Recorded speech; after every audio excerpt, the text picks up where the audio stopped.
എന്റെ ഭഗവാനെ, കോലോത്തമ്പലത്തിലെ ഉത്സവമാണ് അടുത്ത ആഴ്ച. ആണോ? ഉത്സവത്തിന്റെ ഒരുക്കത്തിലായിരിക്കും തമ്പുരാട്ടി. അതാണ് അങ്ങോട്ടൊന്നും കാണാത്തല്ലേ. നാണിയമ്മ ഒരു കാര്യം ചെയ്യൂ. എന്താ കാര്യം? ആ തമ്പുരാട്ടിനെ മുതലാളിക്ക് കാണാനുള്ള ഒരു അവസരം ഉണ്ടാക്കി തരൂ.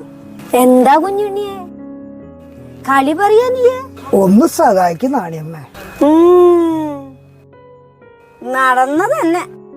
ഇതൊക്കെ തമ്പുരാക്കന്മാരറിഞ്ഞാലേ നമ്മളൊക്കെ വലിച്ചു കീറി അടുപ്പിലിടും. അല്ല നാണിയമ്മ, ഇപ്പോ ഉത്സവത്തിനുള്ള ഒരുക്കങ്ങളൊക്കെ നടക്കല്ലേ? ആ, കുറെ ആളുകള് കോലോത്തും അമ്പലത്തിലായിട്ടും ഉണ്ടായിരിക്കുമല്ലോ. അതുകൊണ്ട് എന്റെ നാണിയമ്മ, കോലോത്തിനോട് ചേർന്ന് തന്നെയല്ലേ അമ്പലം? ആ അതന്നെ. അതുകൊണ്ട് അമ്പലത്തിലെ മിക്ക ഒരുക്കങ്ങളും കോലോത്തായിരിക്കില്ലേ? ആ, ഈ സമയമായതുകൊണ്ട് ആര് വന്നാലും പോയാലും സംസാരിച്ചാലും ഒന്നും ആരും ശ്രദ്ധിക്കില്ല.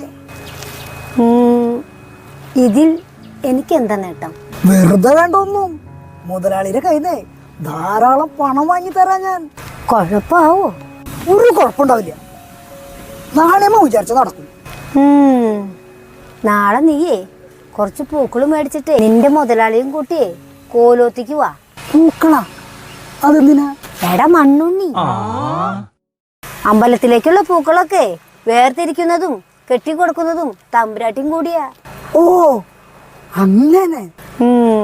മുതലാളിക്ക് പൂ കൊടുക്കാന്നുള്ള വ്യാജേന അവിടെ പോവുകയും ചെയ്യാം. തമ്പുരാട്ടിക്കുട്ടിയോട് സംസാരിക്കാനുള്ള അവസരവുമായി.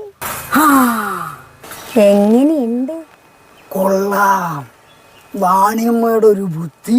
എനിക്കിനി ധൈര്യമായിട്ട് മുതലാളിയുടെ മുന്നിലേക്ക് ചെല്ലാം. അയ്യോ, നിന്നോട് സംസാരിച്ച എന്റെ നേരൊക്കെ പോയി. ഞാൻ പോവാ.